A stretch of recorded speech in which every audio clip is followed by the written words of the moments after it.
오늘 단락에서 바울 사도는 하나님의 교회가 제 기능을 하기 위해서는 어떤 일이 있어야 되는가 하는 것을 설명하고 있는데요.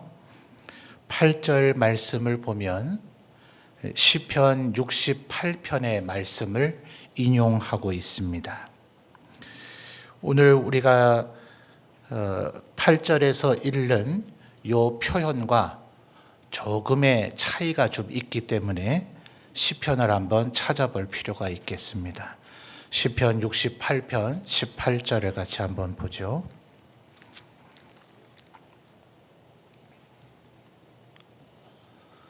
시편 68편 18절입니다. 시편 68편 안에서 한 구절 정도를 좀 더 확인해 봐야 되니까 오늘은 성경을 꼭 펴서 보시는 게 좋을 것 같습니다. 자, 68편 18절 우리 성도님들 한번 읽어 주실까요? 시작.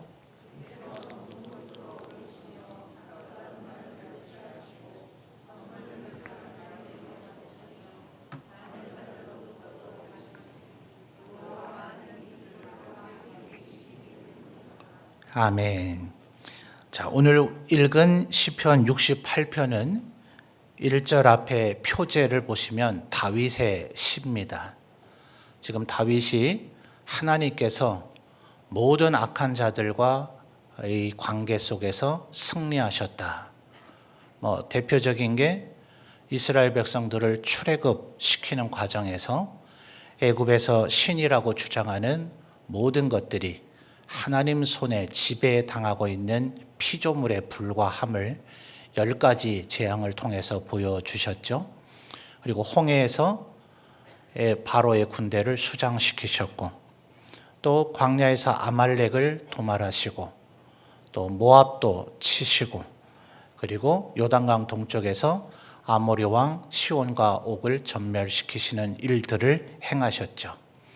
그것은 이스라엘 백성들에게는 하나님은 전능하시다, 그리고 하나님은 우리를 이토록 구원해 내신다 하는 중요한 사건들이에요.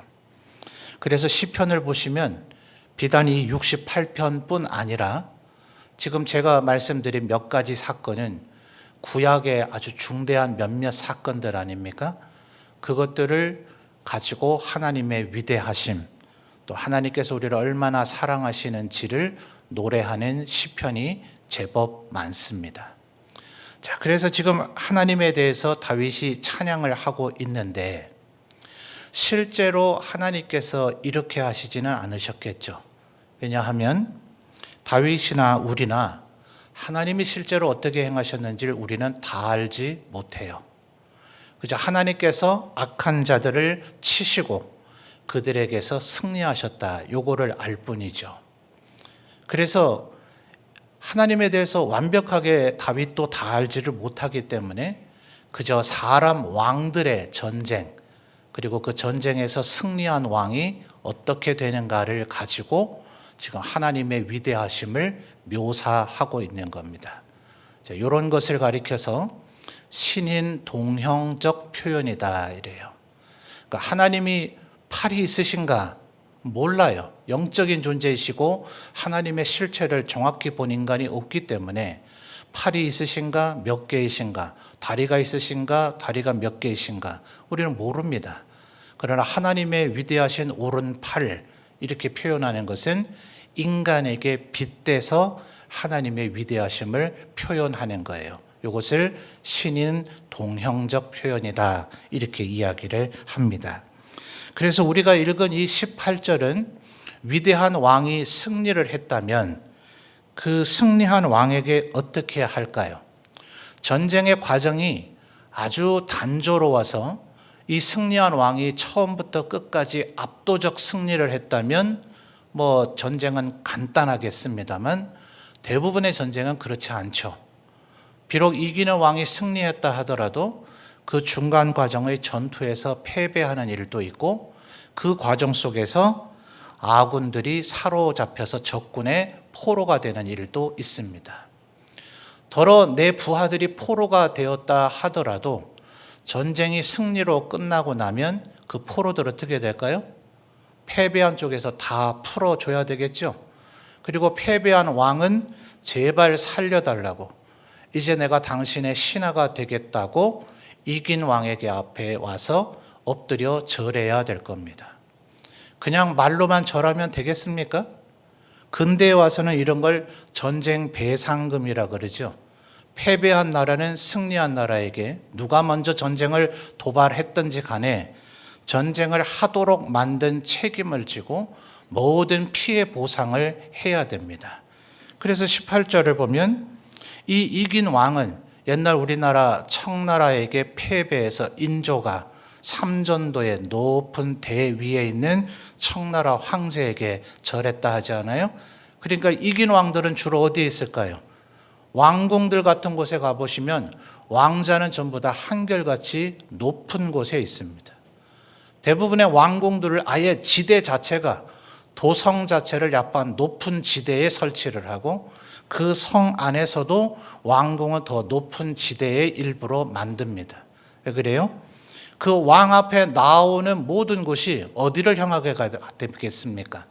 높은 곳을 향해서 나아가게 되므로 왕은 애초부터 우리보다 높은 지위에 계신 분이다 라는 것이 이미지적으로 또 세뇌가 되는 거예요. 높은 곳으로 계속 올라가야만 그 다음에 왕을 배알할 수 있기 때문에요. 지금도 북경에 가면 자금성입니까? 중국 황제들이 썼던 그 황궁 보십시오. 우리 조선의 왕궁과는 비교할 수도 없는 수많은 계단을 올라가야만 왕궁 집무실에 겨우 도착할 수가 있어요. 자, 그래서 지금 18절을 보세요. 주께서 높은 곳으로 오르시며, 자, 이걸 이렇게 상세하게 설명하는 이유가 에베소서 나중에 가보면 나옵니다. 주께서 높은 곳에 계시고 사로잡은 자들을 취하시고 적군의 포로든 계속 포로로 노예로 이제 부려먹어야 되겠죠. 그리고 내 부하였다가 포로가 된 사람이면 다 풀어줘야 되겠죠. 자, 그러면 패배한 자는 패배한 자대로, 또 혹은 포로됐다가 자유함을 받은 자는 자유함을 받은 자대로, 또 왕이 승리를 했으니 우리나라의 국민들은 우리 왕께서 승리하셨으니 패배한 나라로부터 영토도 늘어났고 그들로부터 막대한 어떤 배상금을 받으니 백성들에게도 일부 주실 거 아니에요. 그러니 얼마나 감사해요. 그러니 국민들도 왕에게 승리를 축하합니다. 맨입으로 하면 안 되겠죠. 가서 예물을 드려야 되는 상황을 지금 18절이 묘사하고 있는 겁니다. 그러니 지금 하나님께서 승리하신 왕으로서 왕에게, 누가요? 패배한 왕이, 그 나라의 국민이, 또 혹은 왕에게 반역을 저질렀던 자들도, 불순종했던 자들도, 또 왕의 신하들도, 왕의 국민들도, 포로됐다가 자유함을 받은 사람도 모두 다 하나님 앞에 선물을 드린다. 18절에 제일 중요한 단어가 선물입니다. 그래서 하나님께서는 그것을 받으시죠. 자, 여기까지가 정상적입니다. 그런데 이제 여기서 세부적인 디테일이 좀 나눠질 필요가 있어요. 여러분이 만약 왕이라면, 그래서 패배한 왕도, 그 나라의 신민들도, 혹은 나에게 반역을 했던 자들도, 내 부하들도, 내 국민들도 전부 다 임금님 승리를 축하합니다 하면서 각양의 예물을 가져다 드렸다면, 자, 요 예물을 나 혼자 다 먹어야 되겠습니까? 아니면 부하와 신하들, 전쟁에서 정말 목숨 걸고 싸웠던 이들, 그들에게 골고루 나눠줘야 되겠습니까? 나눠줘야 될 의무는 없죠. 그리고 가장 노른자, 가장 핵심적이고 가장 고귀한 예물들은 결국 왕실이 가집니다.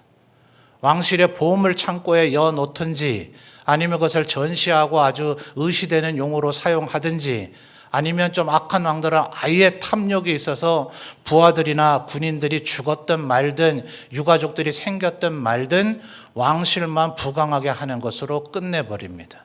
여기서 이제 악한 왕과 성군이 나눠져요.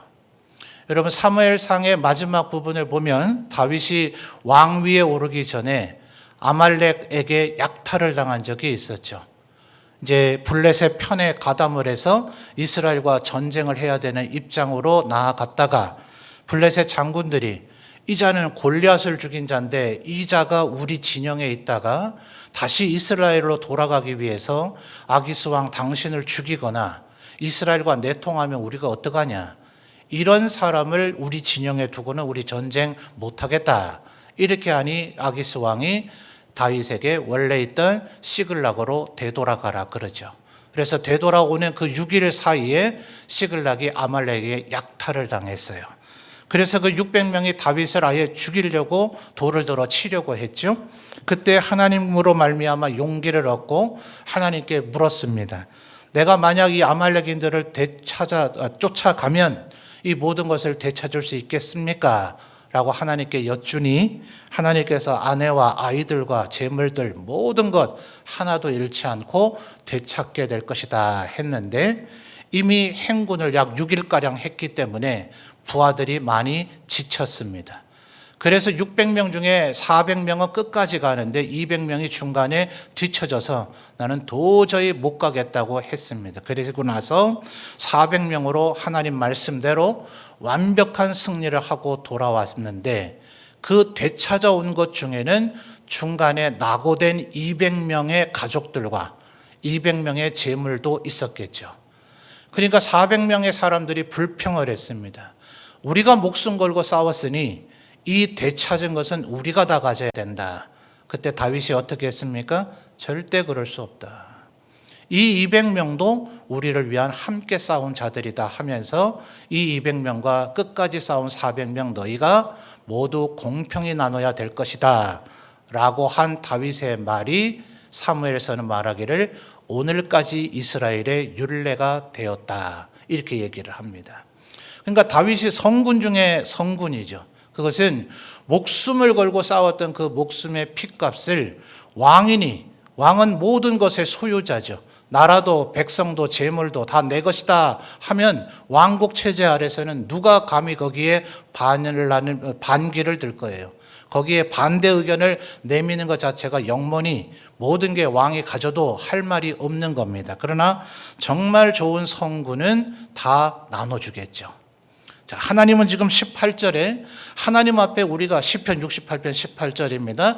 마땅히 예물을 드려야 됩니다. 또 하나님께서 그렇게 받으셔야 됩니다. 그렇게 받으실 것입니다. 라고 지금 다윗이 찬양을 했는데요. 에베소서로 가기 전에 한 절만 더 살펴봐야 될 것은 11절 12절을 보면 이제 하나님의 대적들이 패망하는 것을 묘사하는 얘기가 나오는데요. 12절 보십시오. 여러 군대의 왕들이 도망하고 도망하니 그 다음 뭐라고 그럽니까? 여러분 한번 읽어보실까요? 시작. 아멘. 자, 이게 말이 됩니까? 보통 탈취물은 어디에 있을까요? 오늘날 같으면 전투식량 같은 거 만들어서 군수병과가 그것을 딱딱 전투 요원들에게 전달을 해주죠. 근데 고대 전쟁은 안 그랬어요. 고대 전쟁은 밥해 먹을 것, 가족들, 종들 다 뒤따라다녀서 멀찍이 민간인들은 뒤에 두고 앞쪽에 군인들만 전투를 했단 말입니다. 그러니까 근거리에 적군의 대부분의 소유물들이 거기에 있어요. 그거 그냥 그 현장에서 뺏으면 되는 겁니다. 그러니 12절에 탈취물은 어디 가야 있습니까? 전장에 가야 있죠. 그죠? 그런데 12절 하반절을 잘 보면 여자분들이 어떤 여자분들이에요? 집에 있는 여자분들이에요. 이분들은 따라간 분들이 아닌 겁니다. 그러니 이분들이 탈취물을 취할 물리적 거리가 떨어져 있어요. 이분들은 지금 전장에 있는 게 아닙니다. 그리고 집에 있는 여자분들은 사실은 정서상, 이 문학적 표현상 집 밖에 나오는 분이 아니라는 걸 묘사하고 있는 거예요. 집 밖에 일하는 사람들, 고대 사회는 흔하지 않죠. 그래서 집에 있는 여자들도 탈취물을 나눴다는 것은 이 나라가 얼마나 위대하고 어마어마한 승리를 거뒀는지 모든 백성들이 넘치도록 가질 수 있었다 하는 거예요. 자, 그러니 18절에는 지금 정확히 묘사가 되지 않았지만 우리 왕이신 하나님께서는 모든 대적들에게 받으신 예물을 그 부하와 신하와 용사들에게 나눠주실까요? 안 나눠주실까요? 나눠주시는 분이시라는 것이 12절에서 설명이 된 셈이죠. 누구에게 줘요? 부하들, 용사들, 전사들에게만 주는 게 아니라 집에 계셨던 여자분들에게까지 탈취품을 나눠주시는 분이시다 하는 겁니다. 자, 이제 에베소서로 돌아오죠. 에베소서에서 그래서 지금 바울 사도가 이 다윗의 시를 인용을 하는데 8절 4장 8절입니다. 에베소서 4장 8절을 보면 그가 위로 올라가실 때에, 자, 위나 높은 곳이나 똑같긴 하지만 아까 시편은 높은 곳으로 가실 때에라고 그랬죠. 이런 미묘한 차이가 있어요. 아마 우리 성도님들이 성경을 그냥 통독하지 않고 공부하듯이 꼼꼼히 보다 보면 구약 성경을 인용했다고 주석으로도 분명히 표시가 되어 있는데 구약의 문장과는 약간 결이 다르다는 느낌이 들 때가 많을 겁니다. 왜 그러냐 하면 우리가 읽고 있는 한글 구약 성경은 히브리어 성경을 직역을 한 것이고요. 신약 성경에서 인용된 구약은 70인역이라고 최초로 구약 성경을 헬라어로 예수님 오시기 전에 번역한 것이 있었죠. 셉투아진트라고도 불려지는 70인역. 그래서 히브리어를 헬라어로 번역한 그 구약 성경을 인용한 것을 우리 한글로 번역을 했기 때문에 어휘에 미묘한 차이가 있는 겁니다. 이해되시죠? 그러나 뜻은 똑같죠. 높은 곳이나 위나. 그런데 인간의 왕자하고는 비교할 수가 없죠. 예수님이라고 하는 이 분은 어디로부터 오셨어요? 우리의 만왕의 왕이시오 만주의 주님이신 예수님은 어디에서 오셨습니까? 그래서 9절에서 이런 표현을 하는 거예요. 올라가셨다 하였은즉 땅 아래 낮은 곳으로 내리셨던 것이 아니면 무엇이냐. 예수님께서 만왕의 왕으로 승리를 하셔서 사람들에게 선물을 예물로 받으셨는데 그분이 높은 곳에 이르셨다. 시편은 그래 돼 있고 지금 에베소서는 위로 올라가셨다. 요것을 이런 식으로 인용하는 것을 해석적 인용이라고 그럽니다. 그러니까 지금 바울은 문자 그대로 인용한 게 아니라 왕자가 높은 곳에 있다는 것에서 바울 사도는 예수님의 승천을 지금 표현하고 있는 거예요. 예수님은 인간 왕들하고는 비교할 수도 없는 높고 높은 어디입니까? 하나님의 보좌 우편. 원래 그분이 계셨던 곳, 그곳에서부터 우리들의 왕이 되기 위해서 내려오셨던 주님, 그분이 원래 있던 그곳으로 돌아가셨다는 거예요. 왜 그럴까요? 여러분 혹시 이런 생각 안 해보셨습니까? 예수님께서는 동정녀 마리아에게 태어나서 이 땅에 오셨고 30년 생활하셨다가 3년 정도의 공생애를 지내시고 하셨으니 부활하신 이후에 왜 40일만 이곳에 머물러 계시고 하늘로 가셨는가? 이곳에 계속 계시면 좋지 않아요? 우리도 예수님 얼굴도 보고 예수님의 몸도 한번 만져보고 예수님께서 직접 떼어주는 떡도 먹어보고 얼마나 좋습니까? 왜 예수님은 승천하셨는가? 10절에서 그렇게 얘기하죠. 내리셨던 그가 곧 하늘 위에 오르신 자니, 그 다음 뭐라 그러죠? 이는 왜 그랬냐 하면 이 말이잖아요. 이는 만물을 충만하게 하려 하심이라. 왜 이런 진술이 지금 가능합니까? 1장에서 이미 바울 사도가 표현했었죠. 1장 20절로 한번 거슬러 가보시죠. 바울 사도는 예수님이 왜 승천하셔야만 했는가 하는 것을 이미 1장에서 설명을 했었어요.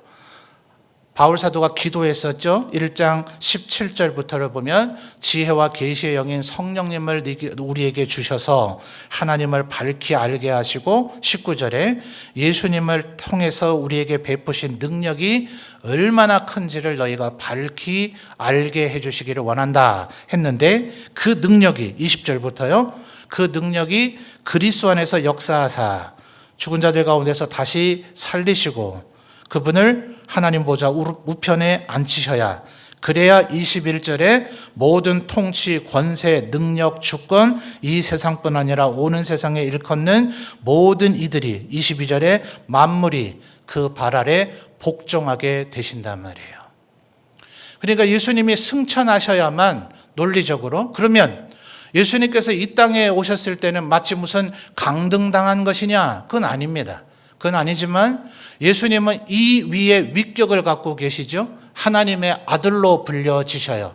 논리적으로 볼 때 왕인 아버지가 있으면 왕자는 지체가 지위가 높기는 하지만 왕의 다음 서열이지 왕은 아닙니다. 그런데 하나님께서 약속하시기를 예수님이 죽기까지 복종하셨으니 그를 모든 이름 위에 뛰어나고 능력을 주시겠다라고 약속하셨죠. 그래서 예수님은 승천하신 거예요. 자기가 높아지기 위해서요? 아니요. 우리에게 더 많은 선물을 주시기 위해서요.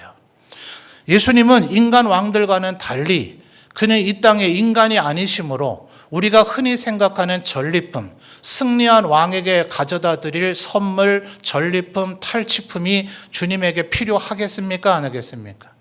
땅 문서 필요할까요? 금덩어리, 보석 필요하겠습니까? 여인들이나 아이들, 노예들 필요하겠습니까? 인간 왕은 그게 많을수록 좋죠. 그래서 탐욕에 사로잡힌 악한 왕들은 목숨 걸고 싸운 부하들에게 안 나눠주고 자기들이 다 가진단 말이에요. 성군 다윗은 부하들에게 그걸 다 나눠줬지만 예수님은 다윗 수준 정도가 아니라 가장 거룩하시고 사랑이 많으신 왕이실 뿐만 아니라 신이시며 하나님이신 그분은 애초부터 물질적인 것들이 필요하지 않으신지라 더더욱 우리에게 나눠주셨단 말이에요. 그래서 4장 8절을 다시 보십시오. 아까 인용했던 시편 68편 18절은 인간들이 적대했던 자들이든 원래 부하이든 왕이신 하나님께 선물을 드렸다 이랬잖아요. 근데 바울은 그것을 지금 의미적으로 인용해서 에베소서 4장 8절 보세요. 그가 위로 올라가실 때에 사로잡혔던 자들을 사로잡으시고 그다음 뭐라 그러죠?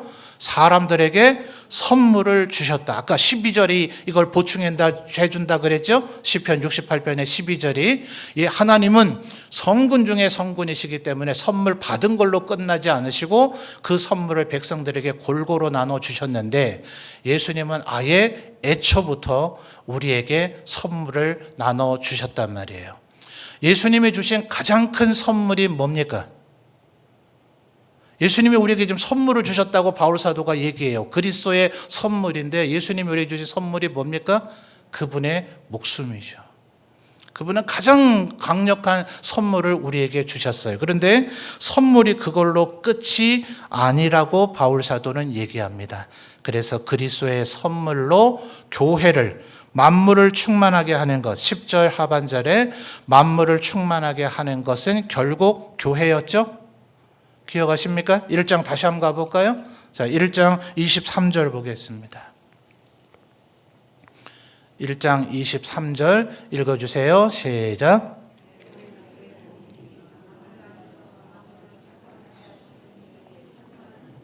아멘.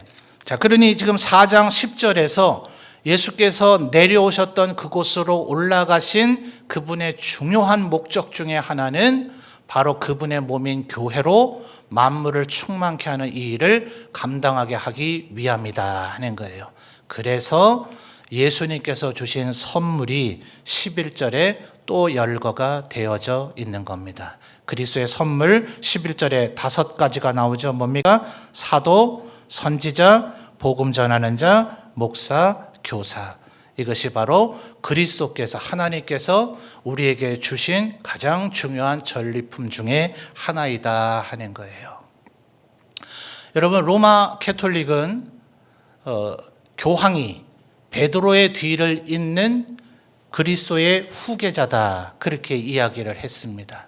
1517년 루터에 의해서 종교개혁이 시작되어지고 우리 장로교회, 근대적 장로교회가 있게 만들어줬던 칼빈이 제네바에서 사역을 하고 그리고 1618년에서 48년까지 우리 교단의 표준 문서인 웨스트민스터 신앙 고백서가 무려 5년 넘는 기간 동안 신학자들의 토론을 통해서 우리의 신앙 고백서가 작성이 됐습니다. 자, 종교개혁의 시기에 종교개혁의 지도자들에게 질문을 했습니다. 우리는 교황의 명령을 무조건 따라야 되는 줄 지난 1000년간 그렇게 알고 살았다. 대주교, 추기경, 대주교, 주교, 신부들 그들의 말을 무조건 따르는 것이 그것이 하나님의 참된 신앙인 줄 알고 살았다. 그런데 루터, 칼빈 당신들은 그렇게 얘기하지를 않으니 그렇다면 이제 우리가 사제들, 이제 근대적 표현은 목사라고 불려져야 되겠죠. 목사를 무엇이라 여겨야 되는가. 그래서 칼빈의 기독교 강요 제4권에서 교회론을 그가 설명을 하면서 바로 이 구절들을 인용합니다. 목사는 하나님께서 교회에 주신 선물이다 하는 거예요. 예수님 자체가 가장 강력한 선물이지만 11절에 얘기한 11절의 5개의 직분의 공통점이 뭡니까? 말씀 사역자들입니다. 그러니까 굳이 목사라고 국한할 필요가 없이 말씀 사역자를 교회에 주신 것이 하나님의 선물이다. 왜요? 12절이 그 목적을 나타나죠. 3가지입니다. 첫째가 뭡니까? 성도를 온전하게 하여, 조건입니다. 이 3가지가 셋 중에 하나가 되든지 2개 되든지 3개 되든지 이런 게 아니라 앞에 것이 돼야 뒤에 것이 되는 논리적 구조를 가지고 있어요. 첫째 뭐라고요?